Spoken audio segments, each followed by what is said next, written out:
Bismillahirrahmanirrahim. Assalamualaikum warahmatullahi wabarakatuh. Waalaikumsalam. Alhamdulillah, alhamdulillahilladzi kataba alaina siyam Ramadan wa anzala fihi al-Qur'an hudan lin-nasi wa bayyinatin minal huda wal furqan. Asyhadu an la ilaha illallah wahdahu la syarika lah wa asyhadu anna Muhammadan abduhu wa rasuluh. La nabiyya wa la rasula ba'da. Allahumma salli wa sallim wa barik ala habibina wa nabiyyina Muhammad ibn Abdullah qaidil mujahidina fi sabilillah wa imamil muttaqin alladhina la yakhshawna illa Allah ballagha ar-risalah wa adda al-amanah wa nasaha al-ummah wa jahada fillahi haqqa jihadih. Amma ba'du. فقال الله تعالى في القرآن الكريم وهو أصدق القائلين أعوذ بالله السميع العليم من الشيطان الرجيم بسم الله الرحمن الرحيم أرأيت الذي يكذب بالدين فذلك الذي يدعو اليتيم ولا يحض على طعام المسكين. Al-ayah sadaqallahul azim. Allahumma rahamna bil Qur'anil Karim. Sahabat-sahabatku, para sahabat inisiator, ikhwatal iman, para perindu surga, pecinta Rasulullah sallallahu alaihi wasallam yang saya cintai karena Allah, ikhwatal iman yang ada di negeri Sakura, Jepang, baik di Sendai, di Tokyo, di mana lagi, di Osaka, dan berbagai kota besar lainnya yang ada di Jepang sana. Bagaimana kabar Bapak Ibu semua? Ikhwah wal akhwati fillah, ikhwatul iman yang ada di Jepang sana, mudah-mudahan kabarnya senantiasa sehat, ya, sehat walafiat, dan tentunya tetap memiliki spirit dan istijabah fauriyah, responsif dalam menunaikan seruan Allah Subhanahu wa taala. Wabil khusus kita mampu senantiasa menjaga, ya, memelihara kelembutan hati kita dan kelapangan jiwa kita yang begitu sangat terbuka menerima hidayah Allah Subhanahu wa taala dan inayahnya, hingga dengan kelembutan hati kita, ya, lutfatul qulub, dan juga samahatun nafs, kelapangan jiwa kita, ini yang akan menjadi salah satu modal besar bagi kita disertai dengan hidayah dan inayah Allah Subhanahu wa taala untuk terus bisa memproduksi berbagai nilai-nilai kebaikan, ya, meningkatkan kualitas maupun juga kuantitas amal-amal soleh kita, seiring dengan spirit dari keberkahan bulan Ramadan ini. Hingga ibadah-ibadah yang kita lakukan selama ini, ikhwatul iman rahimakumullah, taqarrub dan ibadah kita kepada Allah, baik sifatnya hablum minallah ataupun hablum minan nas, ya, baik ibadah yang sifatnya langsung hubungannya dengan Allah dan sesama manusia, ini bisa terus kita hasilkan atau bisa kita produk dan kita buktikan dari setiap ibadah-ibadah harian kita. Baik ibadah sholatnya, baik sholat 5 waktu secara berjamaah di rumah kita masing-masing, apalagi yang sudah atau yang berkesempatan masih bisa di masjid Allah Subhanahu wa taala, ataupun sholat tarawihnya, qiyamulnya, sholat duhanya, ya, termasuk ibadah tilawah Al-Quran dan menghatamkannya, bahkan menghafalkan dan mengamalkannya, ibadah i'tikaf, infak, dan sedekahnya. Semua ibadah ini tentu kita yakini dan kita pahami, Bapak Ibu rahimakumullah, ini tidak hanya sekedar, gitu ya, tidak hanya sekedar melahirkan kesolehan secara personal semata, tetapi ini betul-betul harus bisa ya melahirkan kesolehan secara sosial. Ini makna di antara hablum minallah dan hablum minan nas. Ya, termasuk ibadah salat kita. Bahkan apalagi ibadah saum Ramadan kita. Ini harus bisa melahirkan kesolehan secara personal dan sosial. Dan kalau ini terwujud, insya Allah ini salah satu di antara bukti nyata komitmen kita dan kejujuran kita dalam melaksanakan ajaran agama kita, dalam memperkokoh dan menguatkan kembali, mengokohkan fondasi dan pilar-pilar ya, din al-Islam yang sangat mulia dan tinggi ini. Karena kalau kemudian ibadah-ibadah kita, ibadah saumnya, ibadah saum Ramadannya, ibadah sholatnya, Bapak Ibu Allah, termasuk apalagi infak sedekahnya ini hanya sebatas simbolik belaka, sebatas ritual belaka, ya, tidak tadi melahirkan kesolehan, ya, an-nata'ij al-istimaiyah, kesolehan secara sosial, maka ini bukti bahwa ada yang error dengan keberagaman kita. Ada yang trouble dengan komitmen kita dalam menjalankan agama Allah Subhanahu wa taala. Naudzubillah, kalau sampai kemudian kita diragukan dan dipertanyakan komitmen kita dalam menjalankan ajaran agama Allah Subhanahu wa taala, atau dalam bahasa Al-Qur'an ketika ada karakter seperti ini salah satu di antara gejala atau indikator sifat orang yang mendustakan agama. Wal'iyadu billah, na'udzubillah min dzalik. Semoga kita dijauhkan dari sifat-sifat seperti ini, ya. Namun kita pun harus tahu, Bapak Ibu rahimakumullah, kita harus tahu, ya, apa saja sih karakter atau sifat-sifat dari mereka para pendusta agama. Kalau kita bisa mendeteksi sejak dini, mendiagnosa gejala-gejala ini khawatir muncul dalam diri kita, bahkan keluarga tercinta kita, ya, kalau kita tahu, insya Allah kita bisa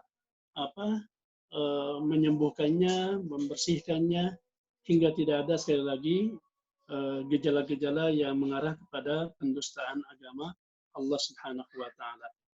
Maka oleh karena itu pada kesempatan sore kali ini, sana mungkin sudah menjelang malam ya, mudah-mudahan sudah pada berbuka di Jepang sana.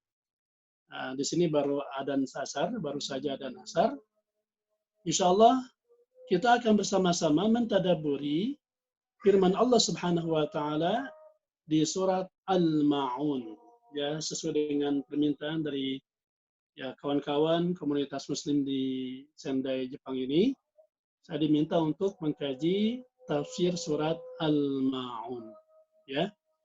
Baik bagi Bapak Ibu, ya, ikhwatul iman, sahabat-sahabat inisiator dimanapun Anda berada, bagi yang saat ini mudah-mudahan sedang memegang mushaf atau juga bisa lihat dari aplikasi gadget, ya, silakan dibuka Al-Qur'annya surat Al-Ma'un, ya. Jumlah ayatnya ada 7 ayat. Baik, ayatnya sudah nampak di hadapan kita. Sambil menunggu Bapak Ibu menyiapkan mushafnya dan membuka Al-Quran surat Al-Ma'un, pun menunggu berakhirnya adzan di dekat rumah saya, nanti izinkan saya pun untuk membaca doa, ya, setelah adzan. Ya. La ilaha illallah. Allahumma rabba hadhihi da'wah at-tammati wa salatul qiyamah ati Muhammad rasulullah wa ba'athu maqama Muhammad. Amin ya Allah ya rabbal alamin. Baik para jamaah rahimakumullah, kalau yang mungkin langsung lihat di di LCD Anda sudah ditampilkan surat Al-Ma'unnya, ya, Kang Indi, jazakumullah. Mohon disimak, saya akan bacakan, dan tafadhal bagi Bapak Ibu sahabat inisiator yang ingin serta ikut membersamai saya membaca, kita baca berjamaah, ya, bareng-bareng.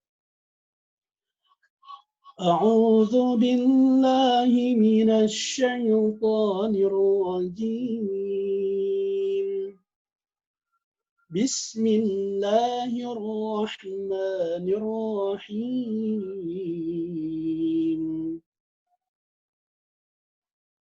أرأيت الذي يكذب بالدين فذلك الذي يدع اليتيم ولا يحض على طعام المسكين فويل للمصلين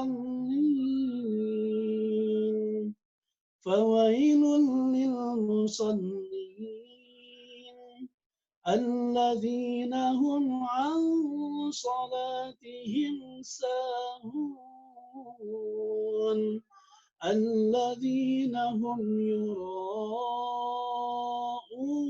ويمنعون الماعون صدق الله العظيم اللهم ارحمنا بالقرآن الكريم. Sahabat inisiator, ma'asyiral muslimin dan muslimat yang saya cintai karena Allah, di awal ayat ini Allah memulai pesan cintanya kepada kita dengan bentuk pertanyaan. Betapapun para ulama ahlul balaghah mengatakan al-istifham yufidu at-taqrir. Betapapun ini bentuk pertanyaan, kalau bertanya kan harus dijawab. Ya, istifham atau interrogatif dalam bahasa Arab, ya, al-istifham, bentuk pertanyaan, tetapi bermakna apa? At-taqrir, menegaskan dan meneguhkan. Bahwa apa yang Allah pertanyakan inilah realitanya. Siapa? Ara'aital ladzi yukadzibu bid-din. Tahukah kamu siapa orang yang alladzi yukadzib, mendustakan agamanya, bid-din, dengan agama. Apakah Anda tahu, kata Allah, siapakah gerangan orang yang disebut sebagai pendusta agama? Sebelum kita lanjutkan, kita berta'awud, kita mohon perlindungan kepada Allah Subhanahu wa taala, Bapak Ibu, ya, sahabat semuanya, agar kita dijauhkan dari sifat para pendusta agama ini. Nah, lalu Allah kemudian pada ayat keduanya menjelaskan, yang pertama di antara karakteristik orang yang pendusta agama adalah fadzalika alladzi yad'u'al yatim, yaitu adalah orang yang yad'u'al yatim, orang yang mendustakan agamanya. Itulah orang yang yad'u, ya. Sifat pendusta agama yang pertama yad'u, menghardi, mengata-ngatai dengan kata-kata kotor dan kasar. Itu mana yad'u, ya. Kepada siapa? Anak-anak yatim. Satu. Ini sifat pendusta agama yang harus betul-betul kita jauhi, dan ini virus yang sangat membahayakan, bahkan lebih bahaya daripada virus corona, ya, COVID-19 ini. Yang kedua, sifat orang pendusta agama, kata Allah, wala yahuddu ala ta'amil miskin, yaitu orang yang, ya, tidak menganjurkan, tidak termotivasi, apalagi mengajak orang lain, ya, untuk memberikan makan kepada kaum miskin, orang yang miskin. Jadi dia tidak termotivasi, apalagi menghimbau dan mengajak orang untuk tu'amil miskin. Yang kemudian ini masih sifat pendusta agama, betapun dengan bentuk peringatan dan warning dari Allah. Narasinya adalah warning dengan kalimat wail, ya.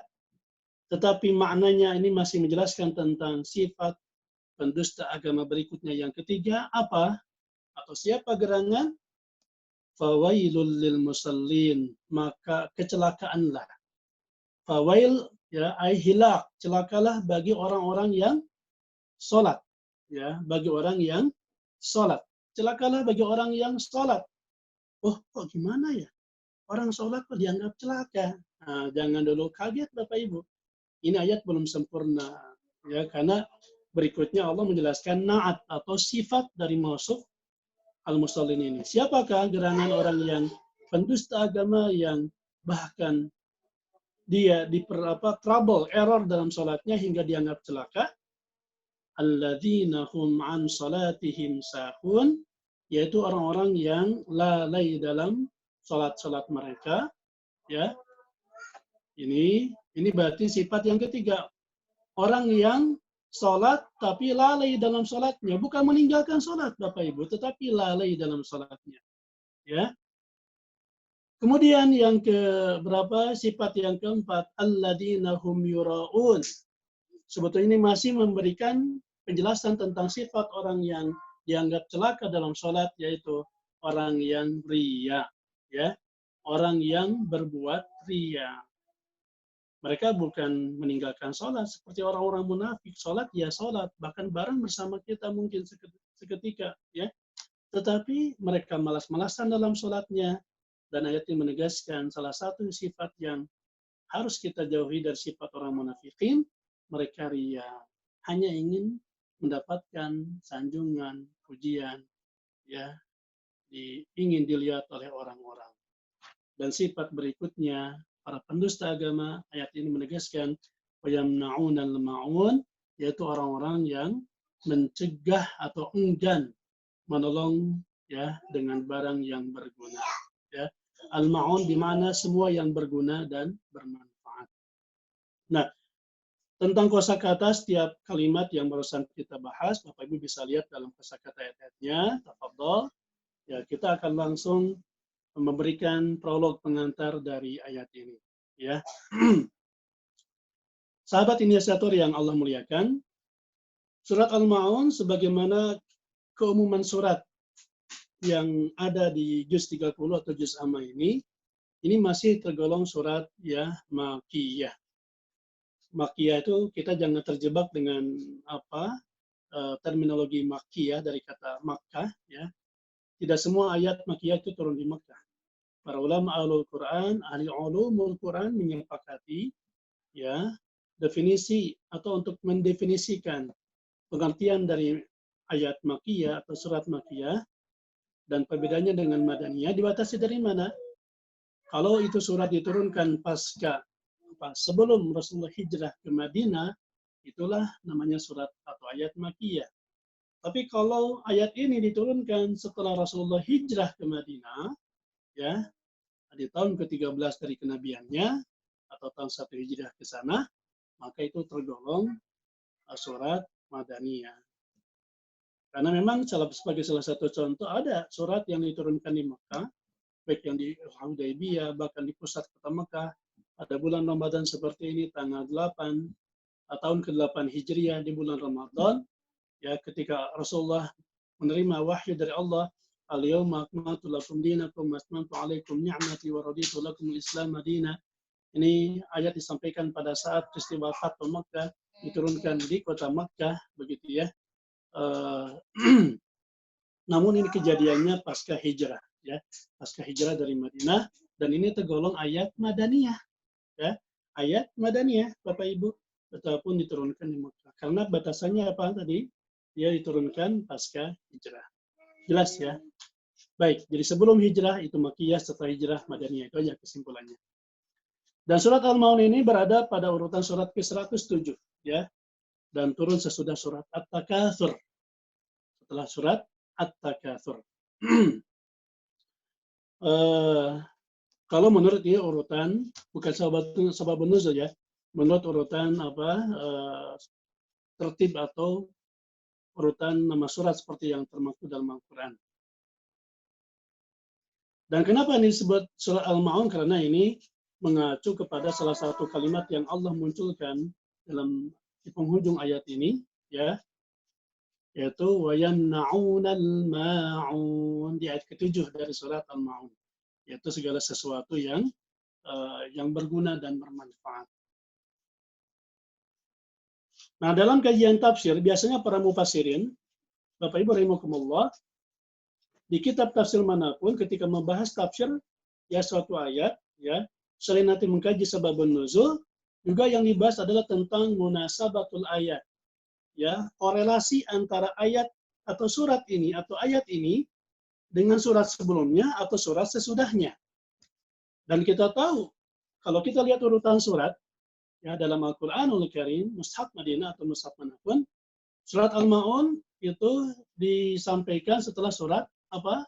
Li'ilafi Quraisyin ilafihim rihlatash syita'i was-sayf. Setelah surat Quraisy ya. Dan di surat Quraisy itu dinyatakan bagaimana Allah Subhanahu wa taala yang telah menjelaskan karunia bukti cinta kasih sayang kepada manusia yang membebaskan manusia dari kelaparan. Masih ingat ayatnya? Alladzi at'amahum min ju', ya. Dan mencela orang yang tidak mau memberi makan. Itu ada di surat Al-Maun. Jadi ketika di surat Quraisy sebelumnya Allah menjelaskan tentang keutamaan dan ini adalah menyanjung namanya sebagai Ar-Rahman Ar-Rahim. Allah yang memberikan makanan ketika seseorang itu lapar. Alladzi at'amahum min ju'. Di surat Al-Maun sebaliknya Allah menjelaskan tentang celaan ya kepada orang yang tidak mau memberikan makanan, tidak mau berbagi, ya. Tidak ada rasa simpati, apalagi empati yang melahirkan peduli untuk bisa berbagi dengan mereka yang membutuhkan dari kaum fuqara wal masakin, khususnya anak yatim yang disebutkan dalam surat Al-Maun ini. Ya. Nah, dalam surat Quraisy juga Allah merintahkan manusia untuk apa? Menyembah hanya kepadanya. Falyabudu rabb hadzal bait. Ada ya di surat Quraisy. Nah, ini nyambung banget. Di surat ini kebalikannya Allah mencela. Nah, ketika di surat Quraisy Allah menjelaskan tentang keharusan kita hanya menyembah mentauhidkan Allah, maka di surat ini Allah mencela orang-orang yang ya lalai dalam salatnya, seenaknya dewe ya dalam ibadah salatnya. Yang tadi disebutkan alladzina hum an salatihim sahun, ya sahun dan mereka yuraun riya. Adapun hubungan surat Al-Maun dengan surat setelahnya ya yaitu surat Al-Kautsar ya, maka dalam surat Al-Maun dikemukakan sifat-sifat manusia yang buruk. Ya.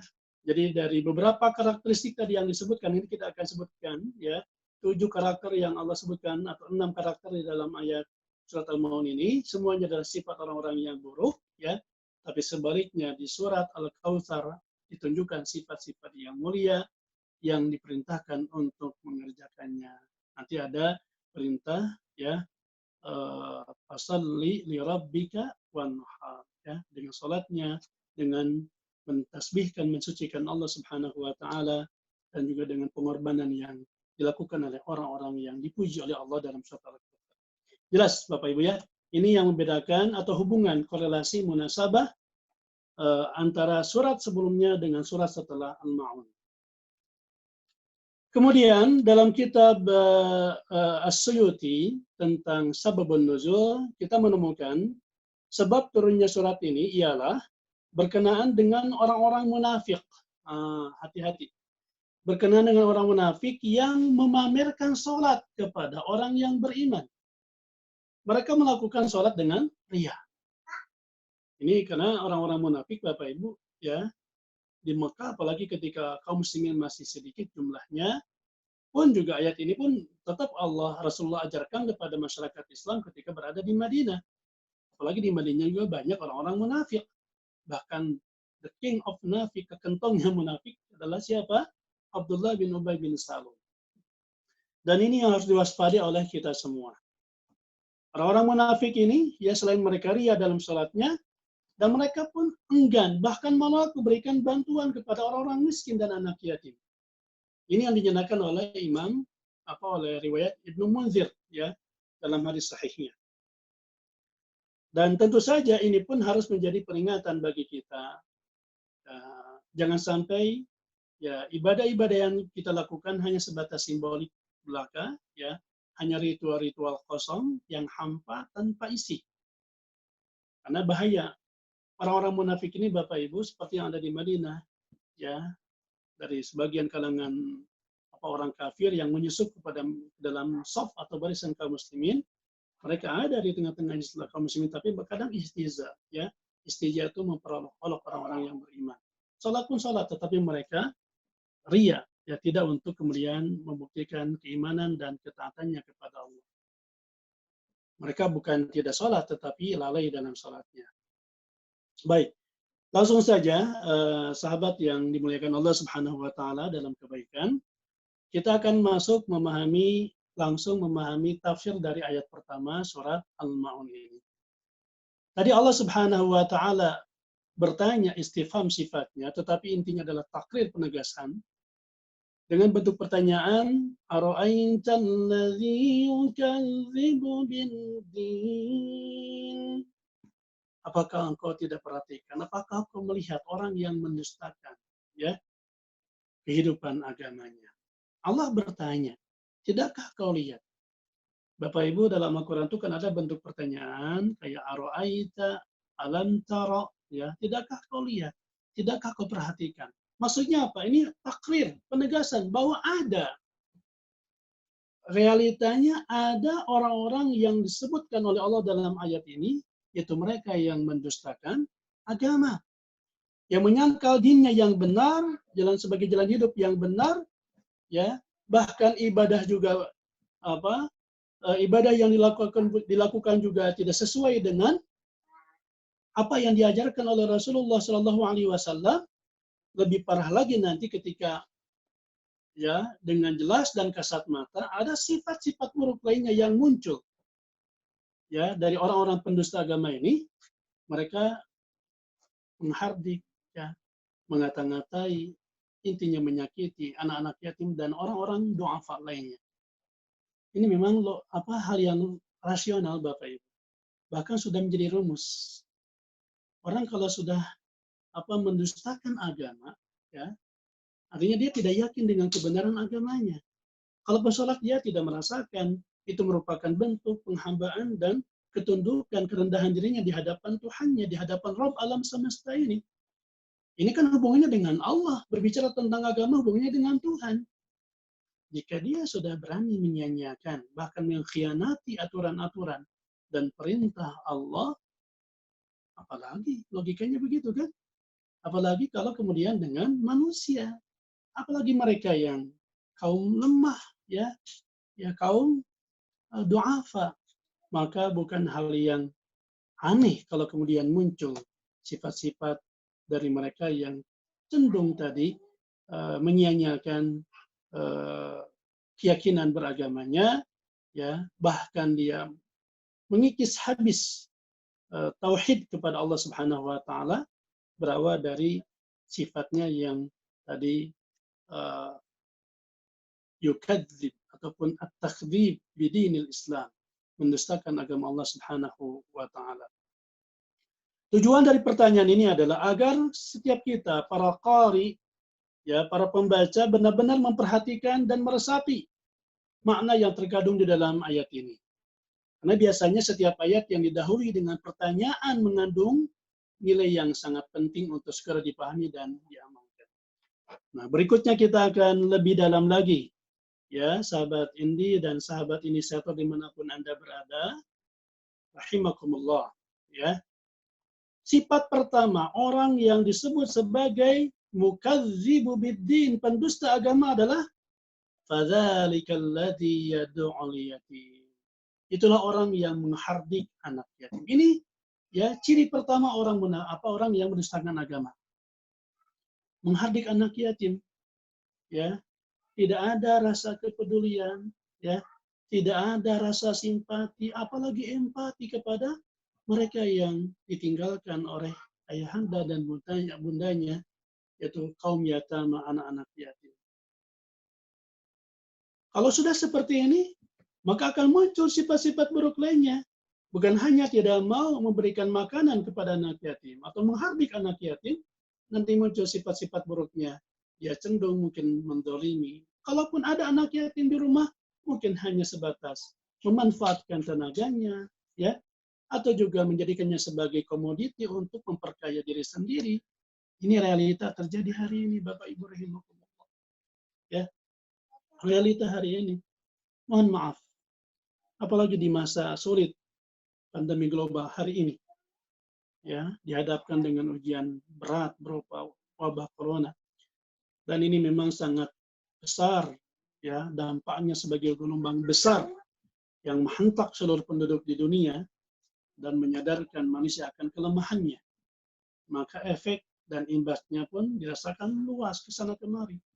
Baik secara sosial kena imbasnya, ya, budaya, bahkan politik, ya, pendidikan jelas di mana-mana, ya, kampus sekolah ditutup, anak-anak juga tidak maksimal belajarnya. Dan yang paling berat sekarang dirasakan oleh masyarakat di dunia dimanapun adalah imbas terhadap ekonomi, ya, perekonomian semakin hancur, rapuh, ya, indeks prestasi ekonomi di mana-mana, ya, masyarakat di dunia termasuk di Indonesia pun ini betul-betul terjun bebas. PHK, ya, jutaan pekerja di PHK. Banyak di antara mereka para orang tua, para ayah yang kehilangan pekerjaannya.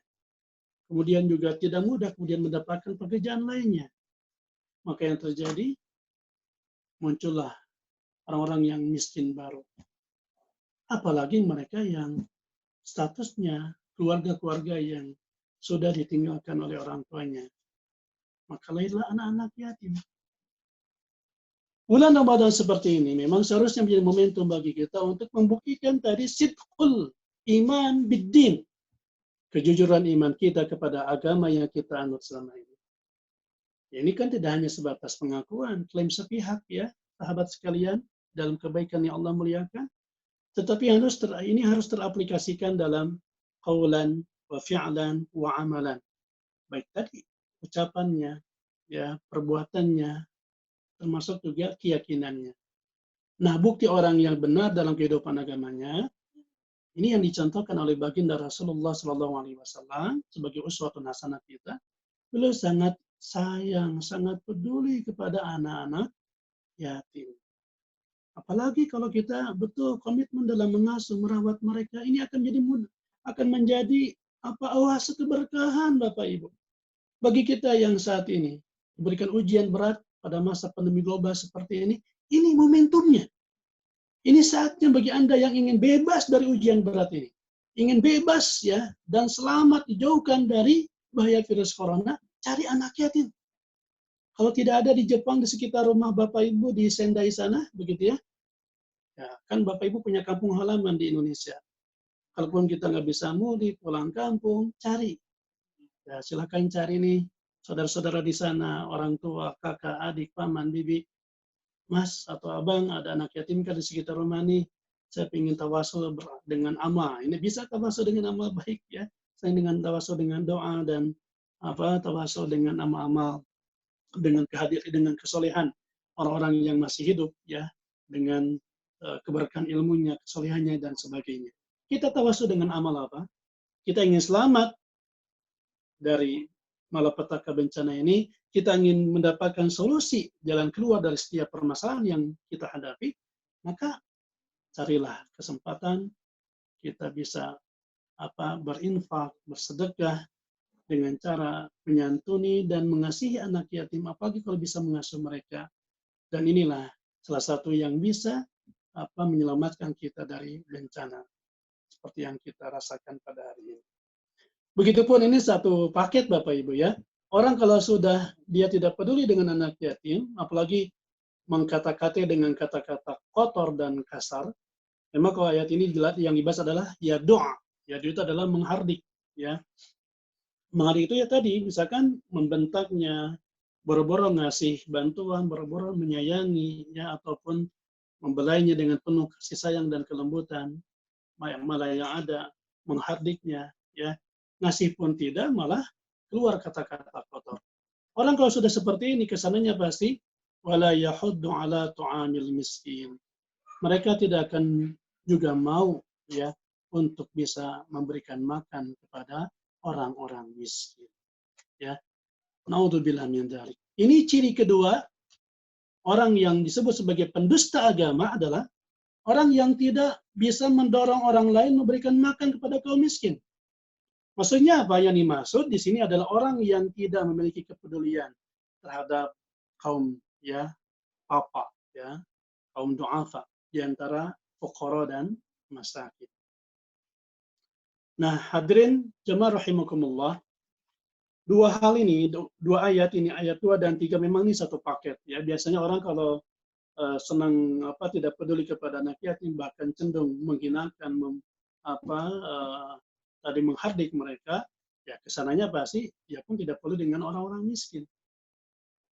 Dan kalau sudah seperti ini, sebetulnya dia sudah kehilangan iman. Naudzubillah min dzalik.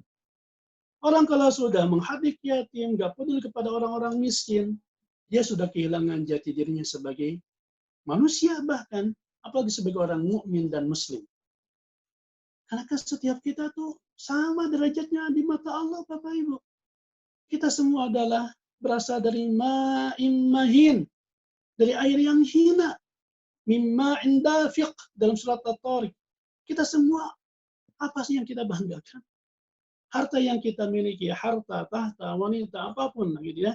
Jabatan, status sosial, ya, bahkan popularitas, semuanya hanya titipan, itu casing. Kita di mata Allah sama, kita manusia lemah, ya. Dengan kelemahan kita, harusnya kita sadar diri. Ketika melihat orang yang lemah dan Allah berikan rezeki yang lebih kepada kita, harusnya kita bisa meringankan beban mereka. Oleh karenanya, ikhwatul iman rahimakumullah, selain orang ini sudah ada kehilangan iman dalam dirinya, ini bisa nazul iman, dicabut imannya kalau sudah seperti ini. Bahkan kesananya berat, sulit, impossible. Dia akan mendapatkan rahmat Allah Subhanahu wa taala, apalagi bisa mewujudkan mimpinya, mendapatkan kesempatan masuk ke dalam surga Allah Subhanahu wa taala. Karena salah satu kunci atau juga tiket yang harus kita miliki bagi Anda, kita semua yang ingin bertemu dan berdampingan, bahkan duduk di samping Rasulullah di surga kelak, salah satunya ini kuncinya Bapak Ibu. Tiketnya adalah mereka. Tiketnya adalah kaum du'afa minal yatim wal masakin wal fuqara. Bukankah Rasulullah SAW bersabda dalam salah satu hadis sahihnya, riwayat Abu Hurairah, ya, abshus salam, wat'imut ta'am, wasilul arham, wasallu billaili wan nasu niyam, tadkhulul jannata bisalam. Masya Allah, ya salam. Kata Rasulullah, tebarkanlah salam, ucapan yang kedamaian, kata-kata yang baik, kata-kata yang lembut. Wa'atimut ta'am, dan berikanlah makanan tadi kepada fuqara dan masakin. Ya. Wasilul arham, dan perkuatkan, satukan, ikat kembali tali silaturahim. Dan yang keempat, wasallu bil-laili wan nasu niyam, kata Rasulullah. Salatlah di malam hari, ya, salatlah di malam hari ketika orang lain terlelap tidur, dengan 4 amalan ini. Memberi salam, ya, sopan, santun, senyum, salam dan sebagainya, gitu ya. Kemudian kita senantiasa berbagi makanan, ya, berbagi sembako seperti yang dibutuhkan hari ini, masa-masa seperti ini. Kemudian kita senang bersilaturahim dan komitmen menghidupkan malam dengan tahajud, dengan qiyamul lail, maka Allah jamin dalam hadis sahihnya, kata Rasulullah, tadkhulul jannata bisalam, kalian akan masuk surga dengan mudah, dengan penuh keselamatan. Jelas? Jelas ya? Jadi sebetulnya ketika Anda melihat anak yatim, kaum du'afa, orang masakin, ya, di Jepang sana betapun bukan orang muslim, tidak mengapa, ya, bagi mereka yang terdampak Covid ini, akibat ekonominya hancur, mereka sebetulnya Bapak Ibu adalah tiket bagi kita untuk masuk surga. Yatim du'afa masakin adalah tiket bagi kita untuk mendapatkan kesempatan melihat, menikmati indahnya senyum Rasulullah Shallallahu Alaihi Wasallam, menyambut kehadiran kita di surga Firdaus nanti. Amin ya Allah ya Rabbal Alamin. Apalagi kita pun tahu Rasulullah yatim, Bapak Ibu. Ya, bahkan yatim piatu. Ya, ketika masih dalam kandungan, Rasulullah adalah orang anak yatim, ya, ditinggalkan sama ayahanda, meninggal duluan. Ketika beliau lahir di usia 7 atau bahkan mengatakan 8 tahun, beliau pun ditinggalkan mati, wafat oleh ibunya. Jadilah yatim piatu. Dan kalau ditanya bagaimana akhlak Rasulullah, beliau adalah orang yang ajwadun nas, yang paling baik di antara manusia. Dengan bentuk apa? Rasa sayang, kepedulian yang luar biasa, ya. terhadap orang-orang yang lemah, kaum du'afa. Khususnya Rasulullah sangat sayang peduli kepada anak-anak yatim. Dan buktikan bahwa sholat kita benar, buktikan bahwa saum Ramadan kita benar, imanan wahtisaban, manakala kita merasakan bagaimana kita lapar, bagaimana haus dahaga, bagaimana kehilangan orang-orang yang tercinta, sebagaimana dirasakan oleh fuqara dan masakin, ya, ketika mereka kelaparan, sulit untuk mendapatkan makanan, kehausan dan sebagainya. Yang jelas, Bapak Ibu rahimakumullah, anak-anak yatim dan fakir miskin adalah bagian dari kelompok masyarakat yang sangat dicintai oleh Rasulullah SAW. Sangat dicintai beliau. Bahkan dalam sebuah hadis dinyatakan Rasulullah sangat dekat dengan mereka. Perhatian mereka sangat diutamakan. Sebagaimana tersebut dalam sebuah ayat Al-Baqarah 220. وَيَسْأَلُونَكَ عَنِ الْيَتَامَى قُلْ إِصْلَاحٌ لَهُمْ خَيْرٌ وَإِنْ تُخَالِطُوهُمْ فَإِخْوَانُكُمْ فِي الدِّينِ. Dan mereka bertanya kepada engkau, ya Rasulullah, tentang anak-anak yatim, maka Rasul menjawab, katakanlah, mengurus urusan mereka secara patut adalah hal yang sangat baik. Mengurus mereka, mengasuh mereka, menyantuni, bahkan membiayai pendidikan mereka hingga sukses dan berhasil sampai berprestasi luar biasa, itu adalah khair, kebaikan bagi kalian. Jika kamu menggauli mereka, artinya berhubungan baik dengan mereka, maka mereka adalah saudara-saudaramu, kata Allah Subhanahu wa Ta'ala. Baik, kita lanjut ayat berikutnya, Bapak Ibu rahimakumullah. Ya, sekaligus kita juga harus hati-hati. Karena ayat ini memberikan warning kepada kita. Warning, peringatan. Bagi kita yang selama ini sholat ya sholat tapi hanya sebatas menggugurkan kewajiban. Sholat ya sholat tapi hanya tadi biar kelihatan semua orang tua, mertua atau siapapun. Sholat ya sholat tetapi dia tidak memenuhi ketentuan hukum, baik itu syarat sah, rukun sholat, dan sunnah-sunnahnya. Hingga Allah memberikan ancaman, warning kepada mereka, fawailul lil musallin, ya, fawailul lil musallin, celaka, wail kata Allah, celaka bagi orang-orang yang salat. Ini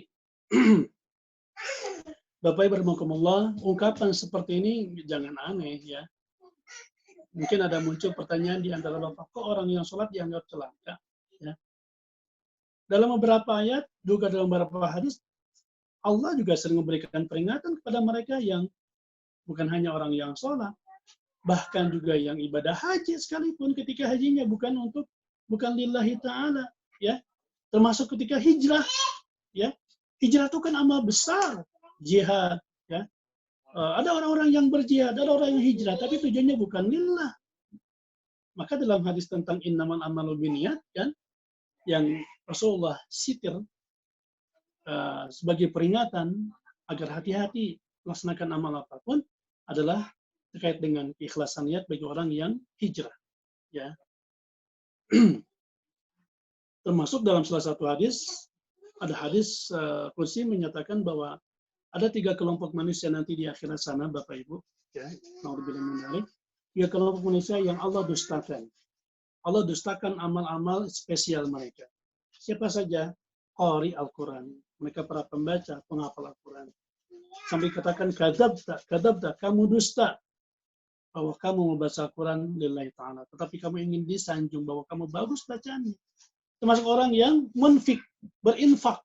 Sampai kadzabta, celaka, dusta, wahai para penginfak. Para donatur, para muhsinin. Kalau kemudian dengan infaknya kalian ingin riya, kalian ingin disanjung sebagai dermawan, dan seterusnya. Termasuk orang yang jihad juga di warning oleh Allah. Sama bahasanya Bapak Ibu. Kadzabta. Dianggap dusta kepada siapa tadi? Yang qari Al-Quran, al-munfik, yang berinfak, bahkan yang berjihad. Ketika mereka berjihad, bertempur di medan perang, bukan untuk lillahi ta'ala meraih syahid, ya, dan meninggikan agama Allah, tetapi yang ada mereka justru ingin disebut sebagai pahlawan. Ditulis di batu nisannya sebagai the hero, pahlawan yang berjasa dan sebagainya. Ini pun yang didustakan oleh Allah Subhanahu wa taala. Termasuk ini pun peringatan bagi orang yang sholatnya ya sholat, tetapi tadi sahun kata Allah dalam ayat berikutnya kan, orang yang lalai dalam sholatnya Bapak Ibu, ya.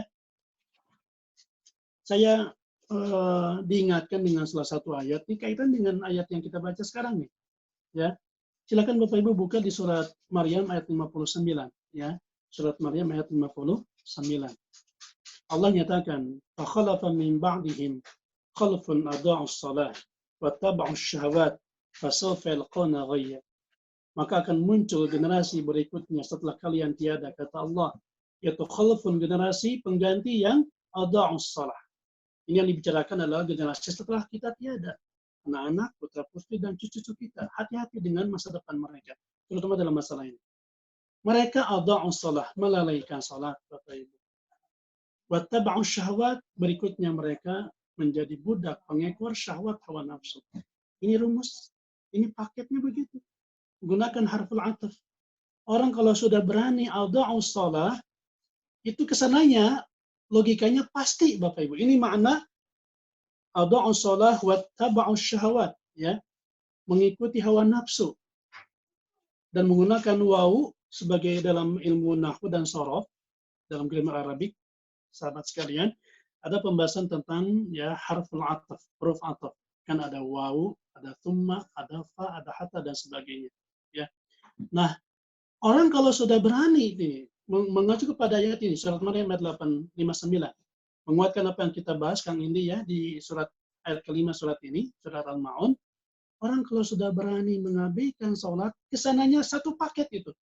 Dia akan condong, ya, dan cenderung dan lebih terdominasi oleh syahwatnya. Artinya menu-menu kemaksiatan lainnya dia akan lakukan. Karena sholat kan hubungan kita dengan Allah. Sholat ini adalah hubungan komunikasi kita dengan Allah. Hablu minallah. Kalau dengan sholat dia berani, kepada Allah berani berkhianat, berani membangkang, atau bersandiwara, drama, dan sebagainya, ya. Tadi seperti orang-orang munafik, ya. Apalagi dengan manusia, dengan istri, dengan suami, dengan anak. Ya, mereka, apa sih mereka? Kalau dia orang sudah berani berkhianat kepada Allah, membangkang perintah dan syariat Allah. Yang namanya zina, minum-minuman keras, bahkan mungkin riba, ya, dan dosa-dosa besar lainnya itu bisa dengan mudah dilakukan. Berawal dari mana? Sholat. Yang Allah bahas di sini, juga dalam ayat ini, mereka bukan meninggalkan akhi dan ukhti fillah, tetapi sahun. Mereka sahun, ya. Sahun secara bahasa diterjemahkan lupa atau lalai. Namun yang dimaksud dalam firman ini bukanlah mereka itu dikutuk Allah karena tidak mengajarkan sholat. Yang disebabkan lupa, sebab lupa dan alfa, ya, serupa, itu justru dimaafkan oleh Allah. Tidak dikutuk. Tapi yang dimaksud dalam firman itu ialah mereka menjalankan sholat, itu lupa akan sholat mereka sendiri. Maksudnya adalah bahwa sholat mereka tidak mempunyai pengaruh apa-apa kepada pendidikan, akhlak, dan tidak melahirkan kesolehan secara sosial yang tadi saya sampaikan di awal. Sehingga mereka yang menjalankan sholat dengan mereka yang tidak menjalankannya, ya sama saja. Jadi ya itu tadi, jangan biarkan Bapak Ibu. Jangan biarkan syaitan dan iblis tertawa terbahak-bahak karena mereka melihat kita sholat subuh kesiangan, ya, sholat duhur di perjalanan, sholat asar kerepotan, sholat maghrib kecapean, kesananya sholat isya, udah ketiduran, ya, banglas imanin apa ibu naudzubillah min dzalik. Apalagi sholat merupakan tiang agama, dia merupakan fondasi dan pilar, ya, bagi kokohnya bangunan ini. Karena Islam, Rasulullah jelaskan dalam hadis Bukhari Muslim dari Umar bin Khattab, Islam adalah, ya, din agama Islam adalah diilustrasikan sebagai bangunan, ya, yang satu bagian komponen yang dengan komponen lainnya itu saling mengokohkan dan menguatkan. Dan pondasi atau bahkan tiang dari agama ini adalah sholat. Kalau sholatnya rapuh, maka dia sudah menghancurkan agamanya. Ya. Di sini banyak komentar para ulama terkait dengan makna ayat ini. Ya. Apa maksud daripada sahun? Ya. Muhammad bin Ka'ab Al-Quran Al-Qurdi dan Ibnu Zaid ya bin Naslam menyatakan bahwa yang disebut maksud dari sahun adalah mereka meremehkan sholat, yaitu meninggalkan sholat. Ini menurut pendapat imam beberapa imam yang tadi saya sebutkan. Kemudian Al-Aus, Ibnu Mas'ud, Ibnu Jarir, dan Ibnu Juraih meremehkan sholat bermaksud apa? Itu meremehkan waktunya. Jadi kalau saya pribadi lebih setuju dengan pendapat ulama ini ya. Ya, Ibnu Mas'ud, kemudian Hasan al-Basri ya. Sampai Hasan al-Basri itu termasuk yang mereka meninggalkan masjid. Artinya tidak mau berjamaah di masjid, itu sudah termasuk adalah mereka orang-orang sahun. Ya. Ya. Tapi kalau sampai dipahami sahun adalah mereka yang meninggalkan sholat, itu sudah bahaya lagi, Bapak Ibu. Kalau sudah meninggalkan sholat, ya kafir kan. Rasul mengatakan, al-adu bainana wa bainahum as-salah. Baik. Ala kulli hal, ya, bulan Ramadan ini, selain berbicara tentang saum Ramadan, tentang tarawih, qiyamul lail, sebetulnya juga Ramadan mengajarkan kita untuk lebih memperbagus ya kualitas sholat kita.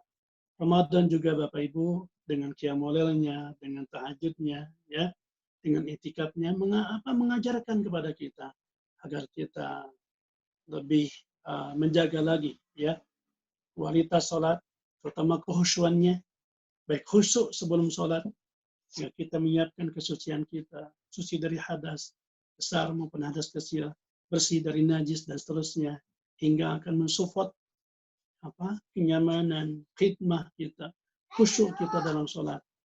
Selama sholat pun demikian, khusyuk pun kita bisa lahirkan nanti ketika setelah selesai sholat yang termanifestasikan, terwujudkan dalam tadi akhlak, perilaku.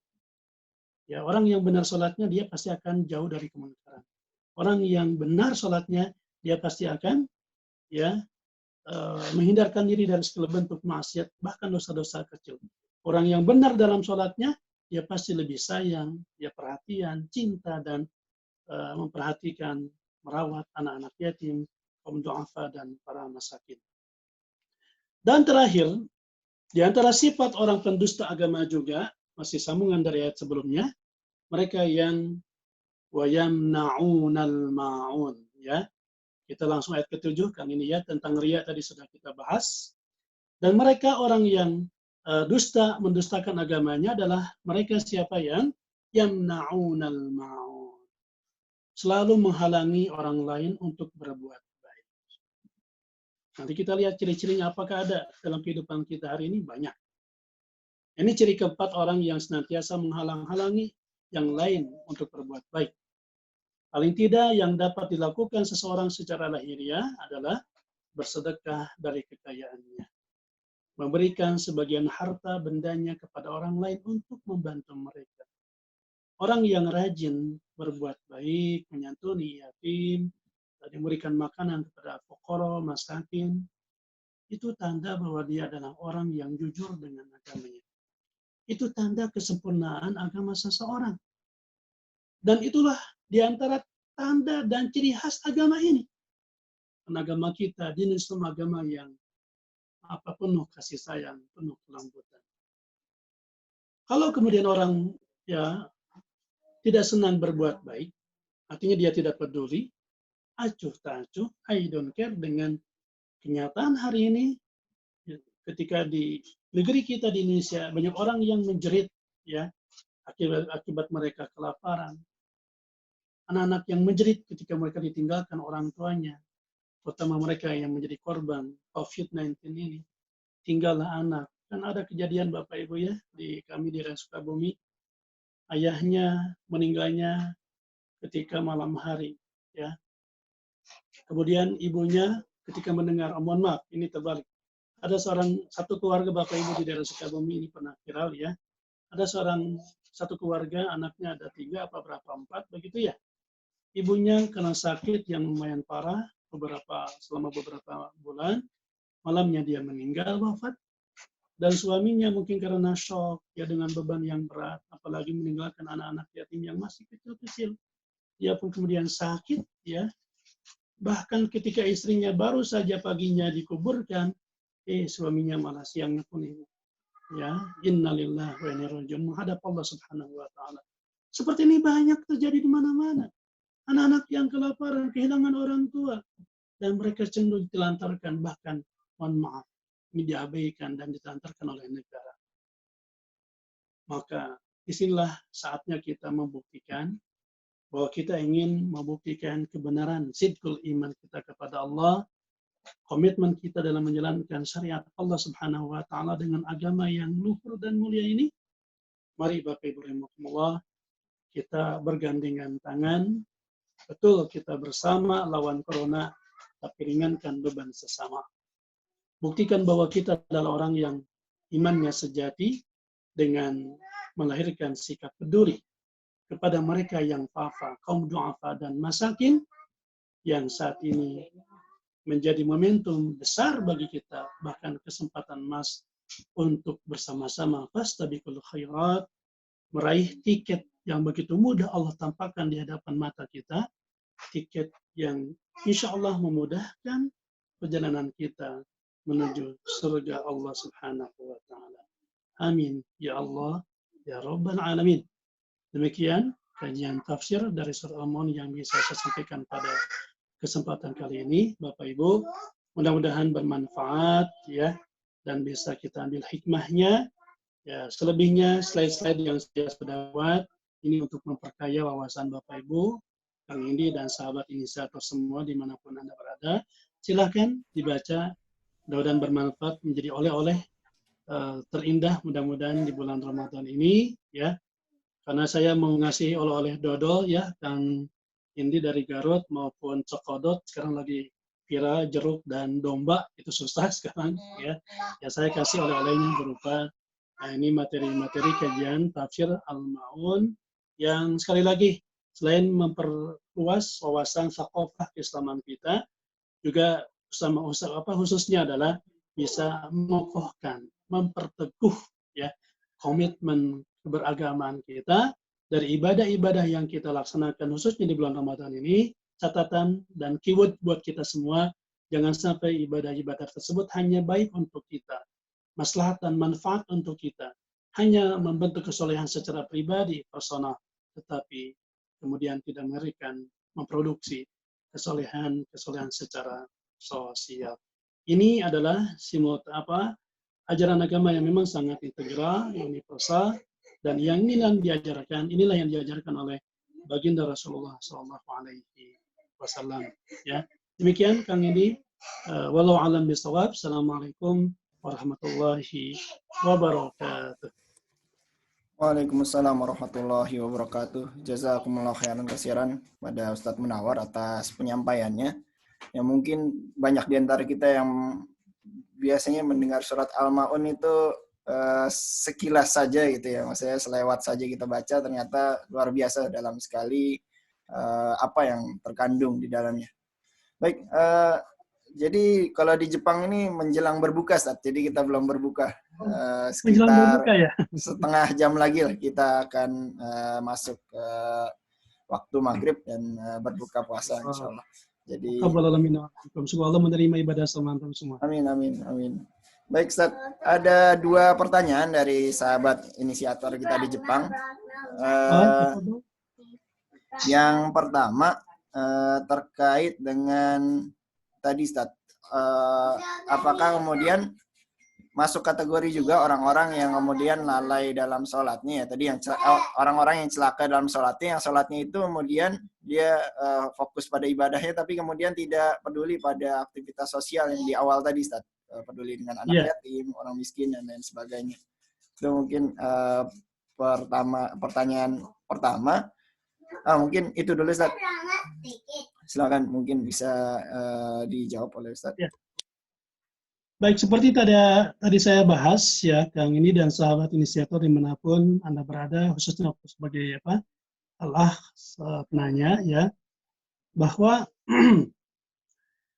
ibadah yang kita lakukan, apapun itu bentuk ibadahnya, ya, mahdhah atau ghair mahdhah, ibadah yang sifatnya langsung hubungannya dengan Allah, hablum minallah, ya sholat kan hablum minallah, saum ini hablum minallah, zikir, ya, aurad, tilawah Quran kita tuh hablum minallah Bapak Ibu sebetulnya.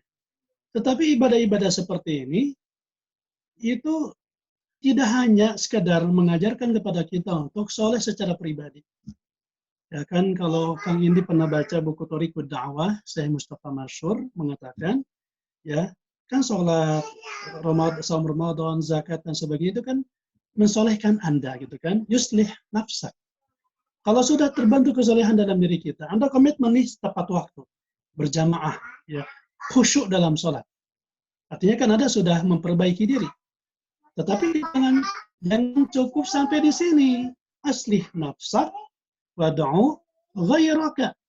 Ya, kata Rasulullah, kata Syekh Mustafa Mansur, solehkanlah diri Anda, kemudian solehkan orang. Artinya ibadah-ibadah tersebut harusnya memproduksi, ya, yuntij, ya, nataij secara sosial. Salah satunya apa tadi? Kepedulian, ya, terhadap sesama. Itu kan banyak simbol-simbol gerakan dalam sholat itu. Salah satunya ketika kita salam ke kanan dan ke kiri, ya kita harus pandai menoleh, lihatlah, ya, jangan menutup mata. Ketika di kanan kiri kita, di depan belakang kita, ada orang-orang yang memang orang-orang yang membutuhkan uluran tangan kita. Kalau kita menutup mata, ya, artinya kita juga menggembok hati kita, sama sekali nggak peduli, itu nggak ada faidah dari sholatnya, ya, nggak ada faidah dari sholatnya. Afwan, kalau pertanyaannya, apakah orang seperti ini selain yang lalai, ria, orang yang sholat ya sholat, tetapi dia, ya, mohon maaf, mengisolasi diri, memarginalkan diri, tidak bergaul dengan orang lain, menutup hubungan komunikasi dengan dia, apalagi peduli dengan orang du'afa, saya yakin ini masuk dalam karakteristik orang yang mendustakan agama. Karena kan nanti bisa jadi nih Kang, logikanya di lapangan, lihat ya, gara-gara orang seperti ini, misalkan dia hanya soleh untuk sendirinya gitu, gak mau bergaul dengan lingkungan, tertutup secara apa, memarginalkan dirilah, mengkarantina diri dan melockdown dirinya, tidak bergaul dengan lingkungan RT, RW setempat sekitarnya. Ketika ada orang apa yang sakit, dia tidak menengok. Ketika ada orang yang meninggal, kan Rasulullah mewajibkan, tidak menengok, apalagi menyolatkan, menguburkan dan sebagainya. Kalaupun dia ahli ibadah, cuma ke masjid, dia ke masjid, saya mau tanya, kalau ada orang-orang kafir, antum nih di Jepang, ya, di sebelah kanan rumah kita atau apartemen kita, kalau kita karakternya seperti itu, kira-kira apa?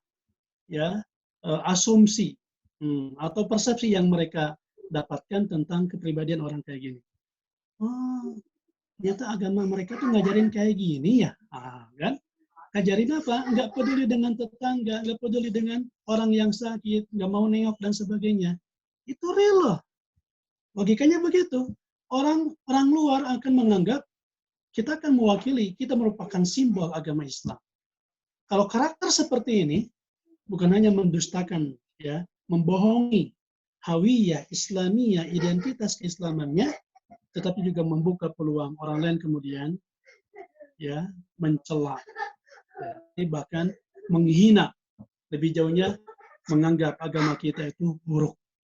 Ini bagian dari pendustaan agama. Jadi ya harus kita hindari sikap-sikap seperti ini. Wallahu a'lam bishawab. Ada yang lain, Kang Indi?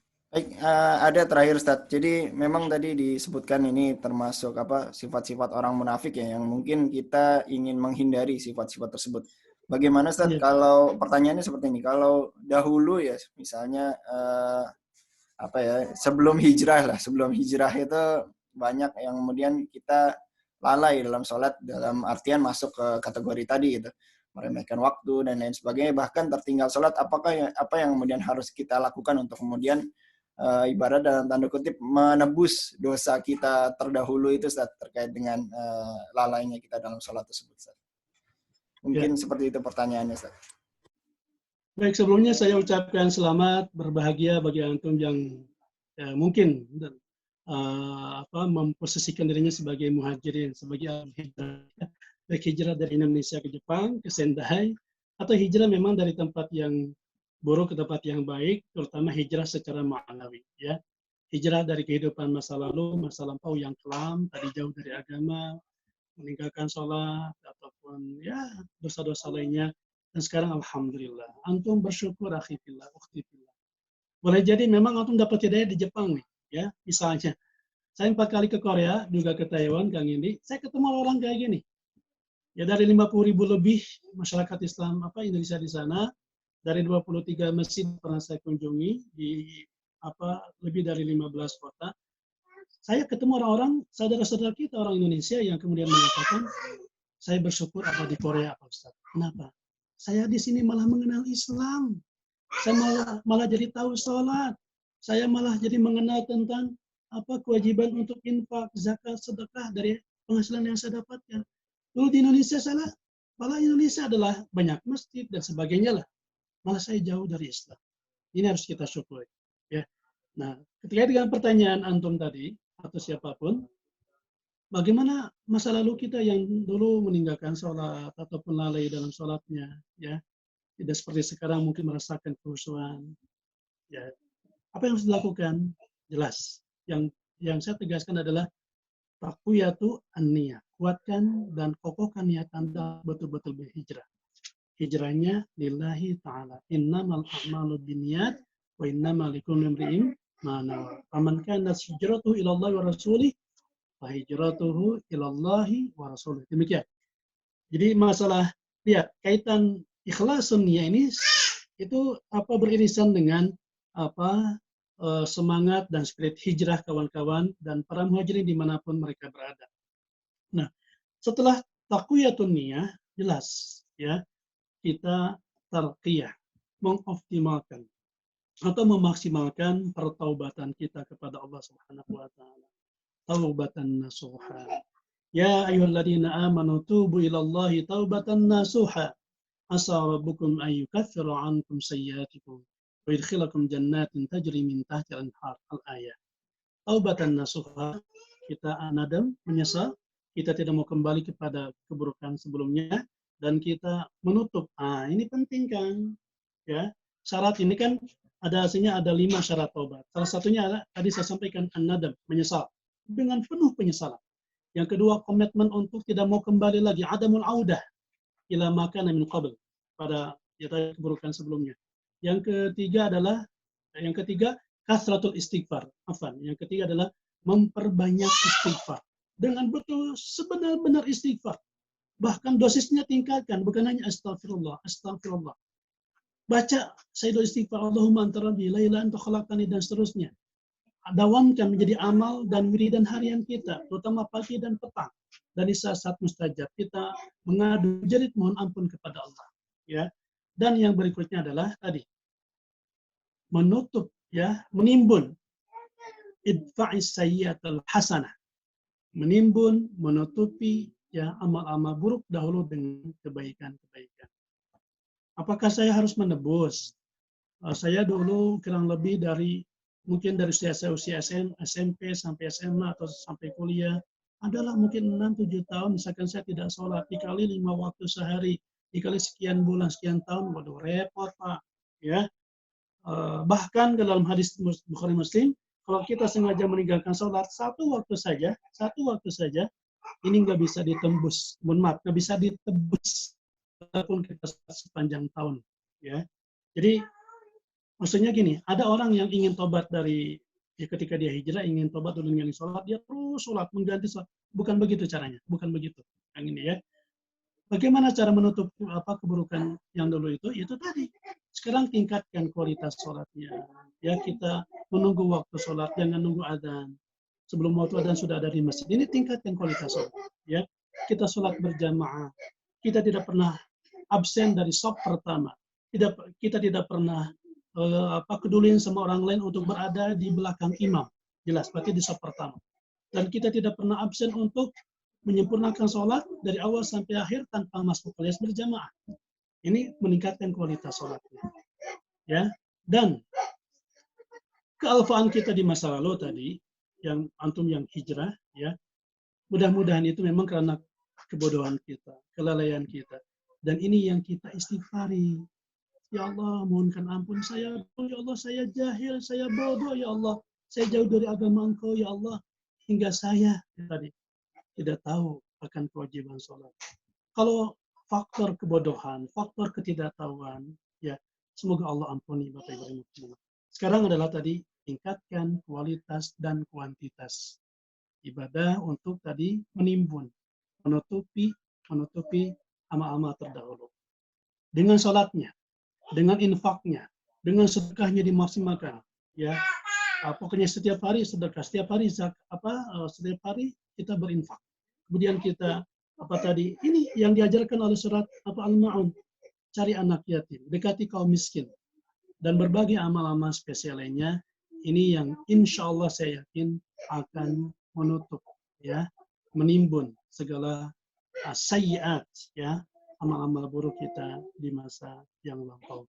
Dan ingat, walaupun sekarang ya masjid-masjid dikunci, tertutup, lockdown, ya, kampus lockdown, atau juga sekolah lockdown, perusahaan juga lockdown, tertutup, ya, termasuk masjid kami di Indonesia juga entah berapa juta masjid, pintunya tertutup. Ingat, wafilah, pintu tobat tetap terbuka. Pintu langit tetap terbuka bagi kita sampai kapanpun, sebelum ajal menjemput, sebelum matahari terbit di sebelah barat, sebelum datang hari kiamat, apalagi datang nanti Dajjal, ya. Mari, pintu tobat terbuka bagi siapapun kita, dan Allah adalah innahu kana tawwaba, maha penerima tobat. Wallahu a'lam bishawab. Baik, jazakumullah khairan kasiran kepada Ustadz dan sahabat-sahabat inisiator yang menyimak kajian kita pada kesempatan kali ini dimanapun Anda berada, utamanya dari kawan-kawan di negeri Sakura, Jepang. Mungkin semoga menjawab ya, jawaban Ustadz itu semoga menjawab rasa penasaran teman-teman semua ya, atas pertanyaan-pertanyaan tadi. Baik, kita sudah sampai di akhir kajian kita pada kesempatan kali ini. Sebelum ditutup, mungkin dari Ustadz Munawar ada pesan-pesan untuk kami semua di sini. Sebelumnya kita menutup kajian ini.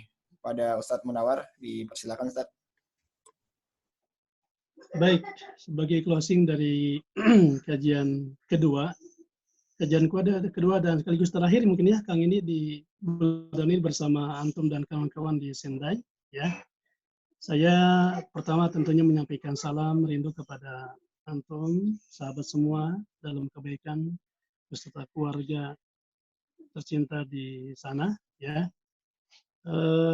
Mari kita bersama-sama menjaga diri kita, menyelamatkan keluarga kita, ya, dari segala mara bahaya, bahkan wabah dan bencana yang terjadi di dunia ini. Ya, kalau kita saat ini begitu merasakan takut, bahkan ya mencekam dengan wabah corona atau COVID-19, ya, ini pasti akan ada akhirnya. Besok atau lusa akan berakhir. Ya.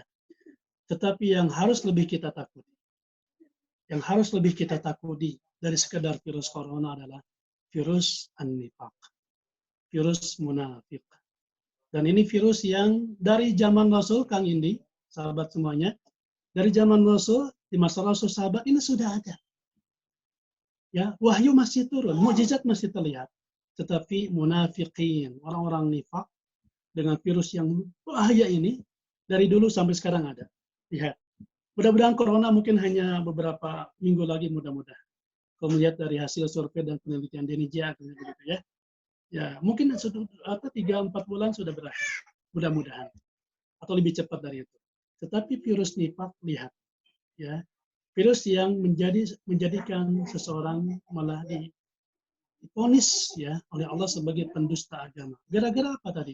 Bukan meninggalkan, tetapi meremehkan, menyanyiakan sholat, ya, tidak sayang kepada yatim, tidak peduli kepada kaum masakin dan du'afa. Dan virus pertamanya ini adalah berawal dari nifaq ini. Maka ibadah ataupun senjata yang bisa kita gunakan untuk membasmi, ya, bahkan menghancurkan virus ini adalah ini, memaksimalkan kualitas ibadah sholat kita kepada Allah Subhanahu wa Ta'ala, yang ini kesolehannya bukan hanya secara personal, sekali lagi sholat juga melahirkan kesolehan secara sosial, ya, baik dakhiliyah maupun kharijiyah. Mudah-mudahan kita termasuk di antara hamba-hamba Allah yang berkesempatan nanti masuk bersama-sama dari Babur Rayyan, dari pintu Ar-Rayyan yang khusus Allah siapkan bagi orang-orang yang saum di bulan Ramadan ini, dan kita termasuk orang-orang yang menegakkan dan mengokohkan tiang agama kita, Imaduddin, yaitu salat 5 waktu. Wallahu a'lam bishawab. Subhanakallahumma bihamdik, asyhadu an la ilaha illa anta, astaghfiruka wa atubu ilaik. Assalamualaikum warahmatullahi wabarakatuh. Waalaikumsalam warahmatullahi wabarakatuh. Ya, demikian sahabat-sahabat inisiator sekalian kajian kita pada kesempatan kali ini. Mudah-mudahan menjadi inspirasi kehidupan kita dan menjadikan diri kita menjadi pribadi yang lebih baik lagi. Baik, dari saya mungkin pamit undur diri ya. Kita akhiri kajian kita. Tadi Ustadz sudah menutup dengan doa kafaratul majelis. Kita akhiri dengan wassalamualaikum warahmatullahi wabarakatuh. Waalaikumsalam warahmatullahi wabarakatuh. Jazakallah khairan, Ustaz. Afwan wa iyyakum Indi. Salam buat keluarga dan anak-anak di rumah ya. Insyaallah, Ustaz. Ya, antum sebelum ditutup nih penasaran, antum aslinya dari mana, Indi? Dari